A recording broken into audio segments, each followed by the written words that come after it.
Fala pessoal, muito bom dia! Hoje, dia 30 de abril, quinta-feira, para alguns já é sexta, né? Porque amanhã é feriado aqui no Brasil. E vamos lá para mais um panorama. Tem bastante informação para a gente falar hoje. Vou tentar encaixotar isso da melhor forma possível, né? Dentro dos nossos 30 minutos aqui. Mas ontem, dando uma breve introdução, a gente teve bastante coisa importante, como a gente havia falado mais cedo. A gente teve decisão de política monetária lá nos Estados Unidos, aqui no Brasil. Nós tivemos os balanços das magníficas, né? Que são muito importantes aí para o decorrer do mercado. E eu vou trazer algumas atualizações aí, algumas falas em relação à guerra, mas nada muito relevante, porque neste momento ela ficou em segundo plano, né? Só nesse momento. Vamos ver se isso muda aí nos próximos dias, tá? Gerson Moscardo, muito bom dia, meu amigo. Vamos lá alinhar essas informações para a gente poder dar esse passo aqui no nosso panorama, tá? Bom, começando aqui pelo dia anterior, nós tivemos ontem o dólar aqui no Brasil subindo 0,35, o índice futuro caindo 2,50% e o Ibov, né, também caindo 2,05%. A Petro subiu 3% e a Vale caiu 5,87%. A gente já vai comentar aqui o porquê dessa queda mais expressiva. Lá fora a gente teve Nasdaq fechando 0,04, S&P 0,04 de queda, Dow Jones 0,57 e Russell 0,65 de queda, né? Nasdaq e S&P bem próximos à estabilidade, Dow Jones e Russell, que contemplam alguns outros setores mais específicos da economia, acabaram caindo, né? O Russell são as 2.000 empresas que são um pouco menores, né? E o Dow Jones, o setor industrial. Mas vamos começar pelo Brasil. Então, primeira vilã do dia, no Ibovespa, a Vale abriu com um gap de queda, frustrada pelo balanço e depois foi só acelerando as vendas. No fechamento, derreteu 5,87% e perdeu o suporte dos 79,44%. Então, esse reflexo negativo na Vale tinha a ver com o balanço. Ao longo do pregão, a turbulência do petróleo, a dose extra de cautela de comunicação do Fed e a percepção de que o Copom não vai ter espaço para relaxar demais, demais entraram como fatores adicionais para derrubar o Ibovespa. O movimento negativo se intensificou na reta final e o índice à vista da Bolsa Doméstica caiu abaixo de 185 mil pontos. Na sexta queda seguida, fechou em baixa de 2,05 aos 184.750 pontos, com um giro de 28 bi. Então, obviamente, teve um reflexo que a gente viu em relação ao mercado americano, que eu vou comentar um pouco mais aqui quando a gente chegar em relação às decisões de política monetária e também aos balanços, mas mais a decisão de política monetária, que é quando estava aberto ainda aqui o mercado brasileiro, e obviamente essas questões aí do balanço da Vale que também influenciaram negativamente, por isso a gente teve um dia mais negativo ontem. Os principais bancos, deixa eu trocar aqui, ó. Os principais bancos caíram forte. Santander perdeu 2,65 a 21,71, Itaú 2,79 de queda, 58,72 e o Bradesco caiu 2,35 a 19,11.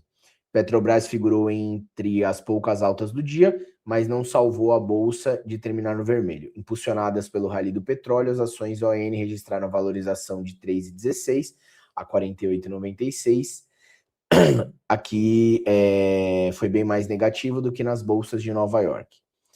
E aí, pessoal, só para concluir a parte do mercado brasileiro, isso não faz preço no mercado, mas eu quis trazer porque foi algo histórico, né? Não acontecia faz muito tempo, e isso já dá um pouco do termômetro do que pode ser as eleições, né, com o governo um pouco mais enfraquecido.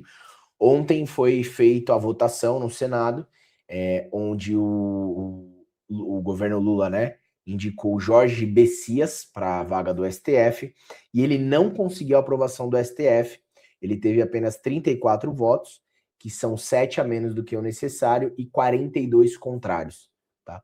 Então, isso, de novo, não faz preço no mercado, mas mostra o enfraquecimento do governo Lula, e isso a gente pode mais ou menos entender como vai ser a temperatura aí para as próximas aprovações do governo e como o governo vai chegar aí nessas eleições, tá? Mas resumindo, ontem, como eu comentei, o fechamento para o Brasil foi mais negativo por conta de resultado da Vale e também por conta das decisões de política monetária nos Estados Unidos, tá? E aí a gente teve, como eu falei aqui, Estados Unidos também fechando com viés de queda. Vamos falar das decisões, da decisão que teve de política monetária nos Estados Unidos. Então, o Fed ele manteve os juros na faixa de 3,50, 3,75, pela terceira reunião consecutiva, conforme amplamente esperado pelo mercado. Lá, como funciona? Eu até ontem falei uma coisa errada, né? Eu falei do dot plot, mas nessa última reunião que teve ontem, não teríamos o dot plot. Mas mesmo assim, a gente consegue ver o voto de cada um dos membros. Então, 8 membros que votaram pela manutenção da taxa e pelo viés de easing, ou seja, a continuidade ou a perspectiva de que no longo prazo ou médio prazo a gente possa fazer os cortes de juros. 8 integrantes votaram nessa visão. Um integrante, que foi o Mira, né, que é um cara que veio indicado pelo Trump, ele já queria votar, ele foi contra porque ele queria cortar já 0,25. E 3 dos outros últimos membros, que foi o Hamak, Kashkari e Logan, eles votaram contra o viés de corte no futuro, então sendo ainda mais hawkish do que os 8 membros que votaram pela manutenção e pela expectativa de queda. Esses 3 outros membros, eles votaram pela manutenção e sem votar pela expectativa de queda. Então, eles votaram contra esse viés, tá? Bom, até aí, o que a gente consegue ver, né? Um Fed um pouco mais hawkish. Mas eu vou comentar no final. Deixa eu ler tudo aqui, eu já faço a minha conclusão. O presidente do Fed reforçou que os preços de energia ainda não atingiram o pico e alertou que o choque provocado pela guerra no Oriente Médio tende a pressionar a inflação e cadeias de suprimento, elevando também a incerteza sobre o crescimento. Isso é um ponto que o mercado já imaginava, mas ele falou isso, ele expressou isso. Na prática, o Fed consolidou a mensagem de cautela, né, um viés um pouco mais hawkish.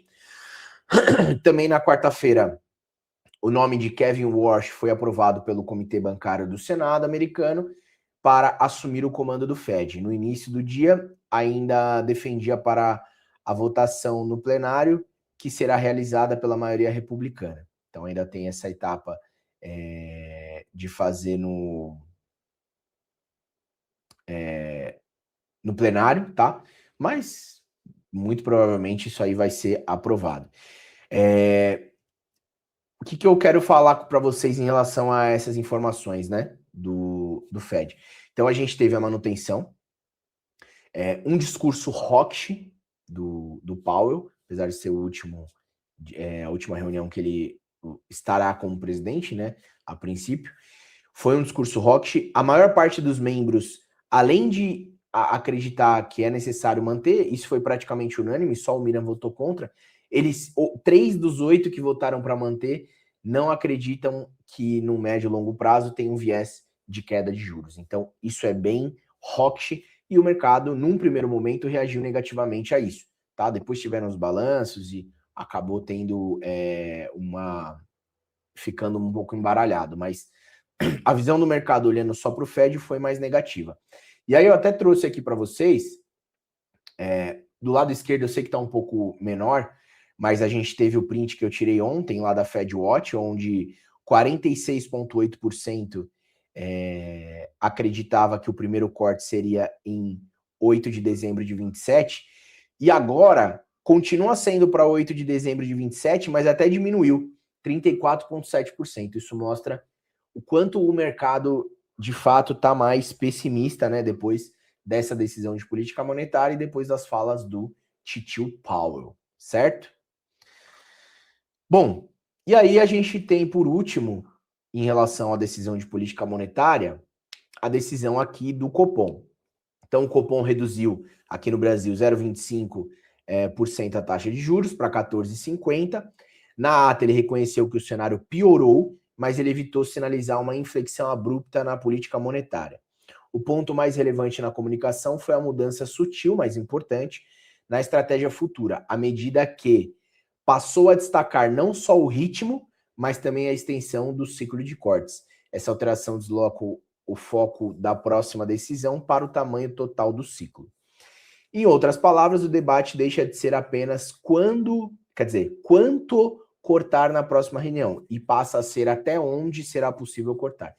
Então, o Banco Central, ele deixou nesse comunicado a porta aberta para próximos cortes nas taxas de juros. A questão é até quando isso vai ser possível, né? A gente teve um IPCA um pouco menor do que o esperado, isso é bom para a economia, mas pensando nas decisões de política monetária, isso coloca algumas dúvidas. A gente teve também tem atividade de uma maneira geral, emprego mais forte, e tudo isso pressiona um pouco mais a inflação, né? Então, mas a inflação tem caído.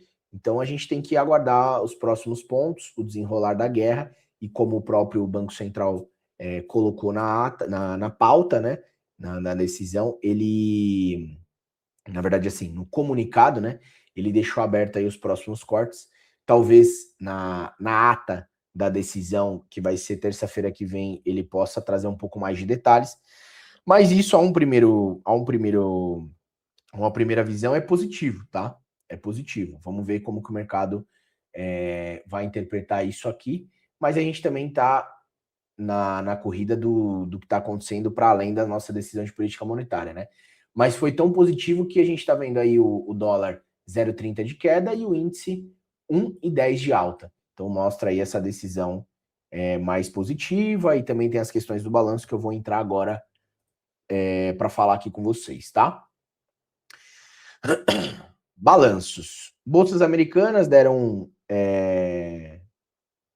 recordes aí, né? Frustradas pela reportagem do Wall Street. Ih, calma aí que esse slide entrou aqui errado. Quem sabe faz ao vivo, hein? Vamos tirar esse aqui. Vamos pro próximo. Aí, ó.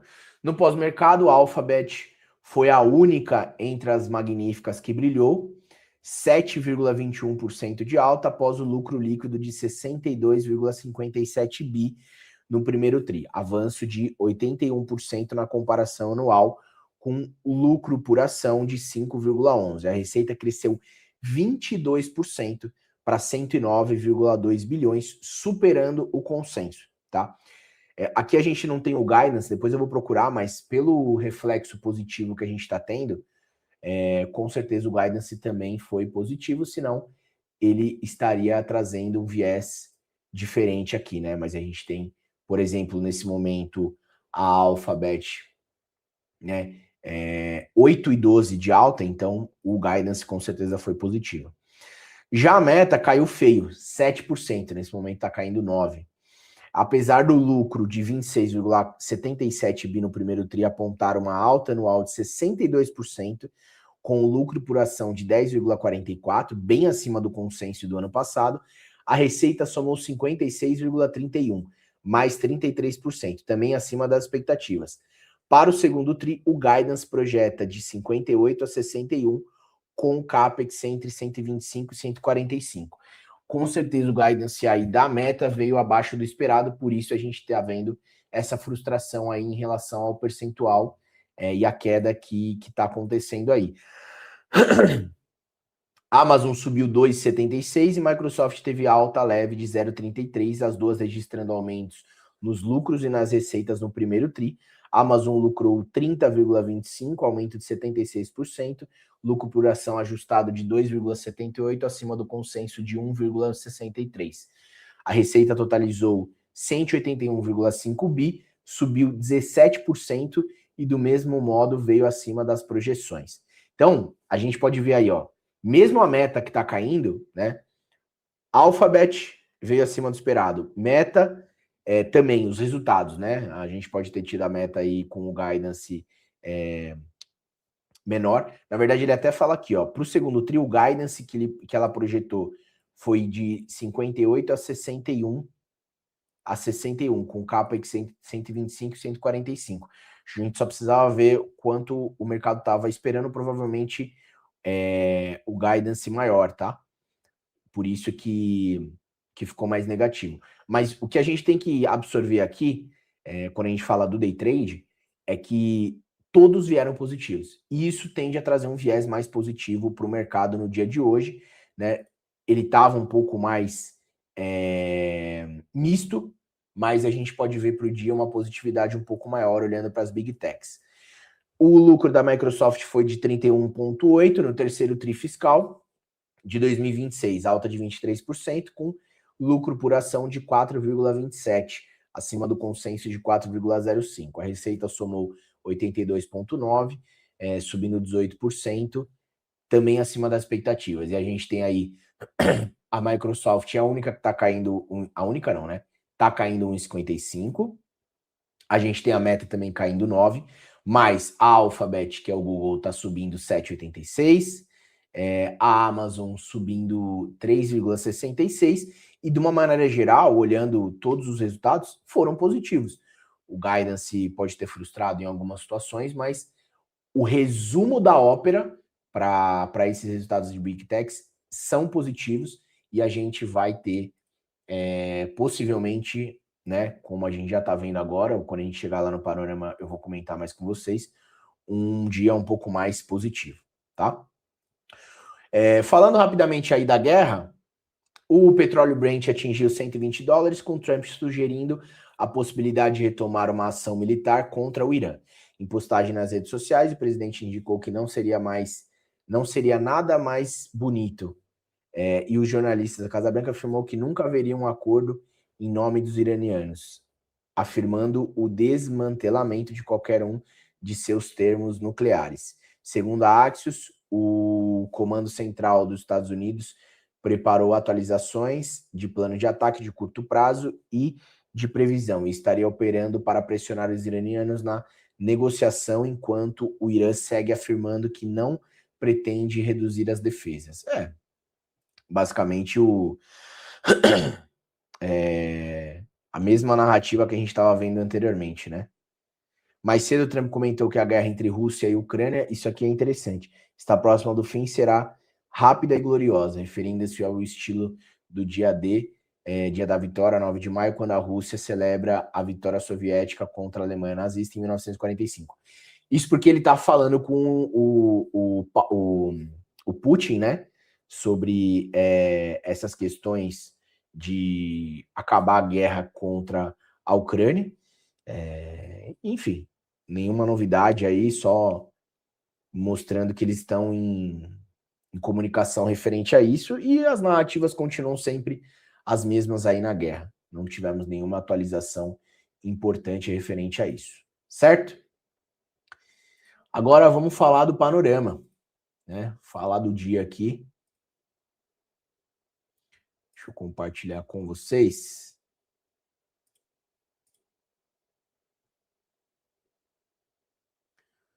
Produção, se puder botar aí na tela.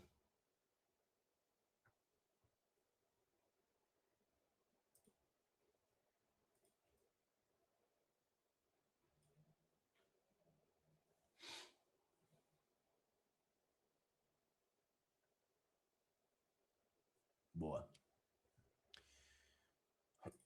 Bom, nós tivemos lá na Ásia um fechamento um pouco mais negativo, né? Xangai 0,11 de alta, foi a única. Hang Seng 1,28 de queda, Nikkei 1,06 de queda, Kospi 1,38 de queda, S&P australiano 0,24 de queda. Vamos dar uma lida aqui em relação aos fechamentos da Ásia.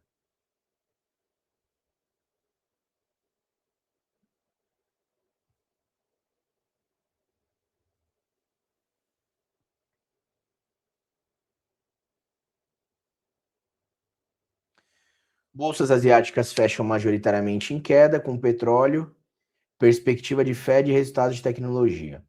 A maior parte das bolsas asiáticas fechou em queda em meio à forte alta do petróleo, que segue pautando o mercado com um rate acima de $120 por barril na máxima. A decisão do Fed de manter estáveis, com Jerome Powell alertando para os riscos de inflação elevada, ficaram no radar. Samsung caiu 2,43, revertendo os ganhos depois de bater recorde histórico, levando o Kospi a fechar em queda de 1,38. O Nikkei do Japão caiu 1,06, Taiwan caiu 0,75. Os dados econômicos reforçam a cautela. A produção industrial do Japão sinalizou fragilidade e o varejo superou as estimativas. Na China, na China a gente teve o PMI do setor de serviços, quer dizer, o setor manufatureiro manteve-se acima da marca de 50, Xangai fechou praticamente estável, então esse foi o motivo de Xangai ter fechado mais positivo. Ásia sentindo um pouquinho aí essa questão das techs, né? Lembrando que o Kospi é muito exposto aí ao setor de tecnologia, e o Nikkei também, por isso a gente teve uma maior queda aí em relação à Ásia, tá? Europa, vamos dar uma olhadinha aqui, se a gente teve algum calendário em Europa.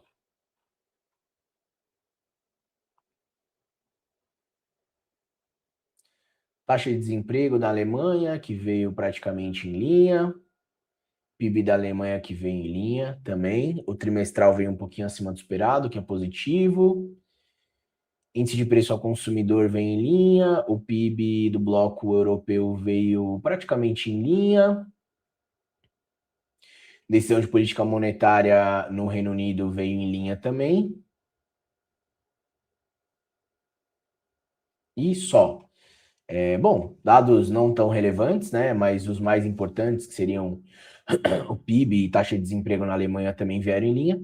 Então, isso são dados positivos, somado a esse cenário que está se desenhando um pouco mais forte aqui lá nos Estados Unidos. Isso traz o bloco europeu aí com o Eurostoxx a 0,53 de alta, o índice inglês 1,65 de alta, o índice alemão 1,05 de alta, o CAC 40 0,13 de alta, IBEX 35 0,01 de alta e o índice italiano 0,33 de alta. As bolsas europeias operam sem direção única na véspera do feriado, com os mercados acompanhando o comportamento do petróleo, com os preços elevados diante do persistente impasse nas negociações de paz, em meio a notícias de que Estados Unidos estariam considerando novas ações militares contra o Irã. Os investidores também aguardam as decisões de política monetária do BOE e do BCE, que devem manter as taxas inalteradas, como fez ontem o Fed. No campo econômico, o PIB da zona do euro cresceu somente 0,1%, sob os efeitos do conflito do Oriente Médio. Já a inflação anual prévia em abril alcançou o nível mais baixo desde setembro. Bom, isso, na verdade, quando ele comenta aqui que estavam sem direção única, foi um pouco mais cedo, né? Porque agora tá bem claro aí essa positividade lá na Europa, tá? O futuro das ações americanas, eu já comentei aqui anteriormente, né? Quando a gente olha para as 7 magníficas, a gente tem Microsoft e Meta caindo, as outras estão mais positivas, muito voltado a esses balanços que foram positivos, sim, né? Futuro das bolsas americanas nesse momento, Nasdaq 0,68 de alta, S&P 0,54 de alta, Dow Jones 0,74 de alta e Russell 0,15 de alta, mostrando e fortalecendo aí essa positividade em relação aos balanços. O dólar DXY nesse momento majoritariamente em queda, né? Dentro da sexta, o DX 0,54 de queda, frente ao euro 0,21 de queda, frente ao yuan, ao iene 2,25 de queda, frente à Libra 0,20 de queda, frente ao dólar canadense 0,12 de queda, franco suíço 0,43 de queda, frente à coroa sueca 0,43 de queda e frente ao franco suíço 0,80 de queda. O dólar frente aos emergentes. O Brasil está caindo 0,27, o peso mexicano está subindo 0,10, o dólar australiano está caindo 0,45, lira turca ele está subindo 0,17, frente à rupia indiana está subindo 0,07, frente ao yuan está caindo 0,13, frente ao range sul-africano está caindo 0,13 e o rublo russo está caindo 0,19. Então a gente vê que entre os emergentes está um pouco mais misto, mas quando a gente fala especificamente de Brasil, no contexto de que a gente teve esse cenário mais negativo aqui, né? Positivo para as questões do comunicado do Banco Central, aí a gente consegue ver essa negatividade corroborando com o cenário lá de fora, tá?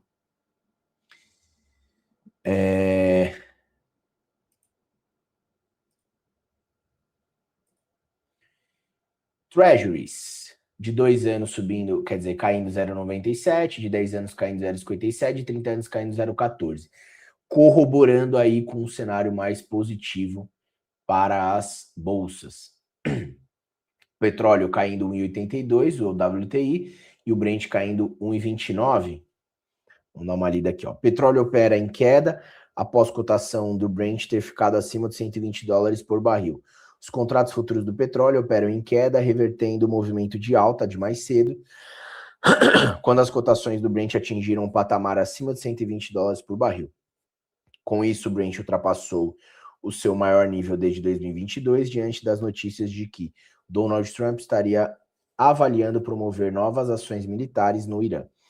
Além disso, o presidente americano teria discutido medidas para prolongar o bloqueio na região em um cenário de fracasso nas negociações. Os investidores realizaram lucros e ajustaram posições, mas os preços mantêm-se elevados. Então, óbvio que o petróleo também teve influência dessa parte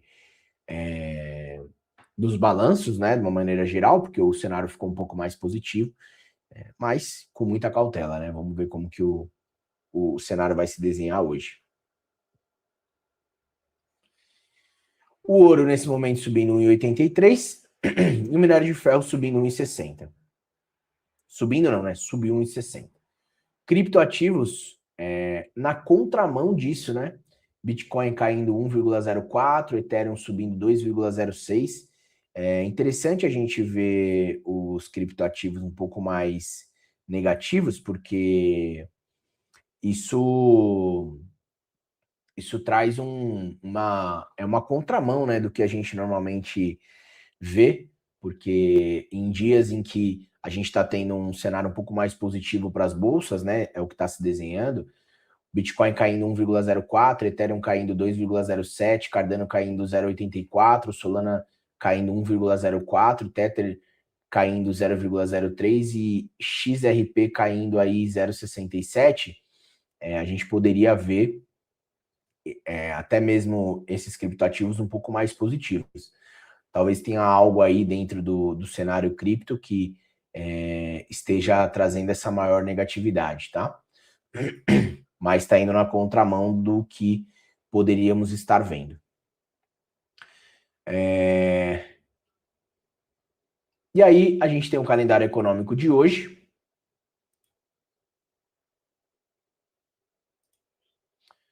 Calendário econômico de hoje.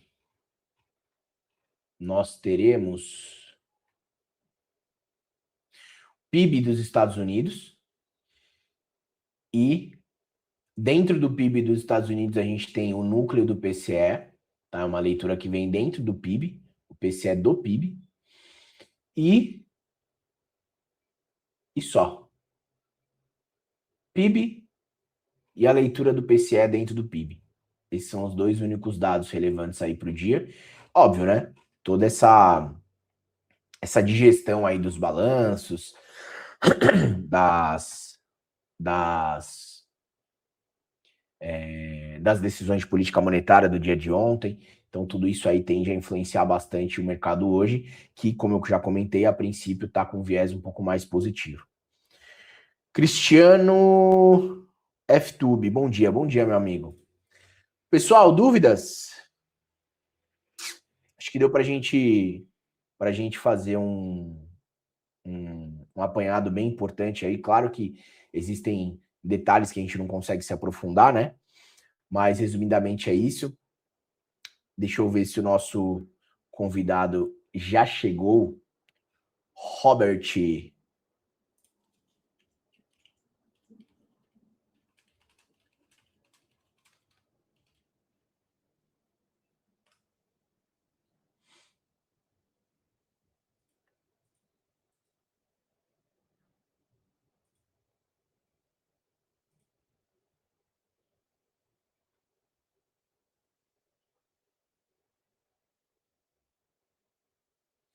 A gente acabou de ter aí alguns dados relevantes, né?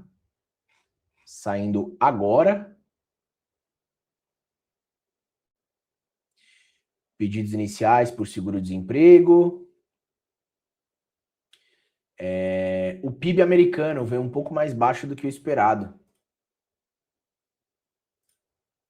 O PIB americano um pouco mais baixo do que o esperado, o que ajuda na questão da inflação, né? Mas quando a gente pensa em crescimento aí, isso seria ruim. Pedidos iniciais para o seguro-desemprego veio também mais baixo do que o esperado, o que é bom, tá? E o núcleo de preços dentro o PCE dentro do PIB, ele veio um pouco mais alto do que o esperado, o que acaba corroborando com uma inflação um pouco maior, né? Vamos ver como que o mercado interpreta. Não sei se isso vai jogar água no chope. Eu acho que é um dado que talvez não tenha tanta força, né, em nível de importância para mudar o rumo dos mercados, mas vamos acompanhar para ver como que o mercado decide isso aí, tá? César Meija, bom dia, Cezão, beleza?